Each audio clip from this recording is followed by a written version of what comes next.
Breaking news out of the NFL, according to our own Adam Schefter. Tyreek Hill is being released by the Dolphins. Hill turns 32 on March 1st and is recovering from a dislocated knee and torn ACL and will now be an unrestricted free agent for the first time in his NFL career. Stephen A., your reaction to this news? I'm happy for him.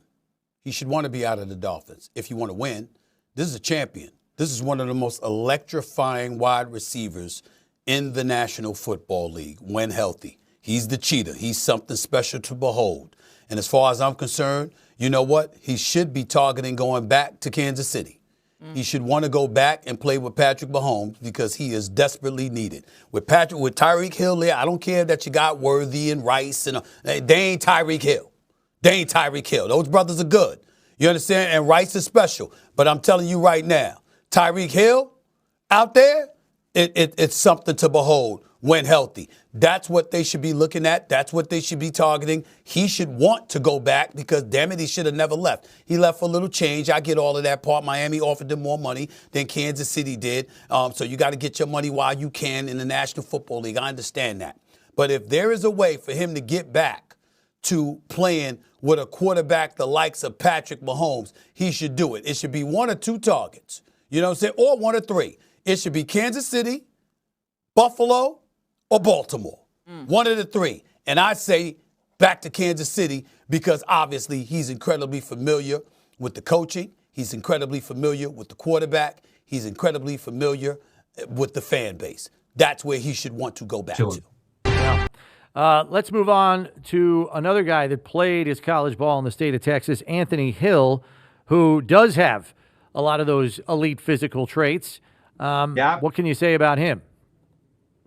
A great example of the opposite of what we're speaking about. A great athlete. And you see it the second you turn on the tape. He's sudden, he's explosive, he's twitchy, he's aggressive in everything he does. But I came away watching him, and I watched him last summer too as well, by the way, feeling like too often he was aggressive without any instinct or calculation, that he was just an athlete playing the position. And everything about him from an athletic standpoint you love. But I'm really curious to see when he gets to the NFL if you can channel instincts. Now, there's a player who was like that, and I'm not saying this is a direct comparison. Hill could end up being a great player. But there was a player who came out in 6'3", 245, same class as Patrick Queen, better athlete than Queen. He just really looked the part.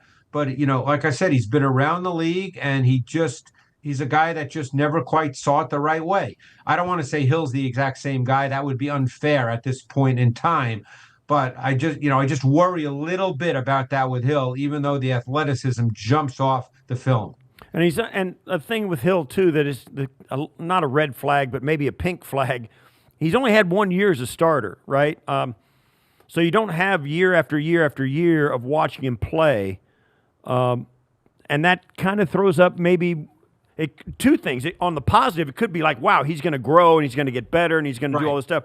Or on the other side, it may be that you haven't seen enough to even warrant picking him anywhere above the third or fourth round.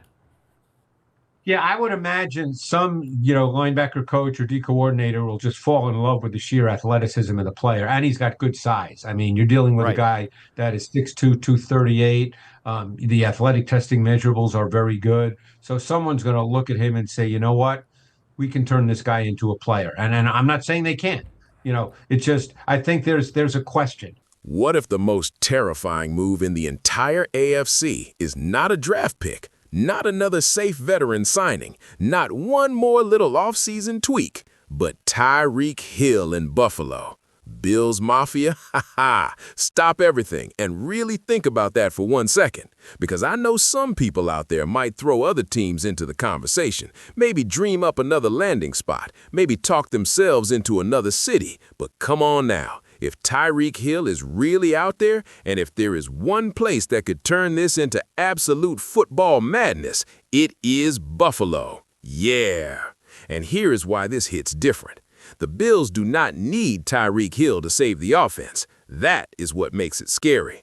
Josh Allen is already the engine, already the nightmare, already the guy who can rip a defense apart with one throw, one scramble, one crazy off-platform laser that makes the whole stadium explode. Woo-hoo! Now, imagine adding pure fear on top of that.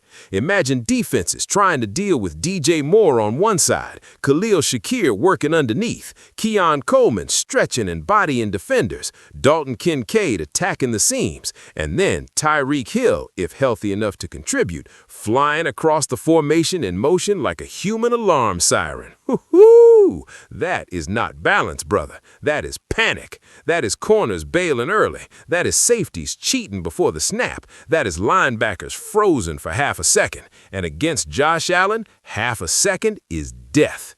And this is where Buffalo would have to be smart, not emotional. You would not sign Tyreek expecting 2018 Tyreek, 2019 Tyreek, prime video game Tyreek on every snap. No, no, no. The solution would be a controlled, aggressive gamble, a short-term deal, incentive-heavy, low long-term risk, built around health protections, because the knee is the whole story here. That is how you do it. You make the contract smart, you make the usage smart, and you make the role lethal. Put him in the slot, stack him off the line, motion him before the snap, feed him manufactured touches. Let Joe Brady turn him into a stress test for every defense in the conference. Ha, because that is the magic of this idea. Tyreek would not need 12 targets a game to change Buffalo. Sometimes one jet look changes the coverage. Sometimes one deep threat changes how a coordinator calls an entire quarter. Sometimes one player makes the whole field wider for Josh Allen. And that is where this gets nasty. Because the moment the defense gets terrified of Hill's speed, Josh gets cleaner windows, James Cook gets lighter boxes, Kincaid sees softer zones, and the whole offense starts breathing fire. Yeah, that is how an already dangerous unit becomes unfair. And let's be honest, Bills Mafia, Buffalo has already shown it is not asleep this offseason.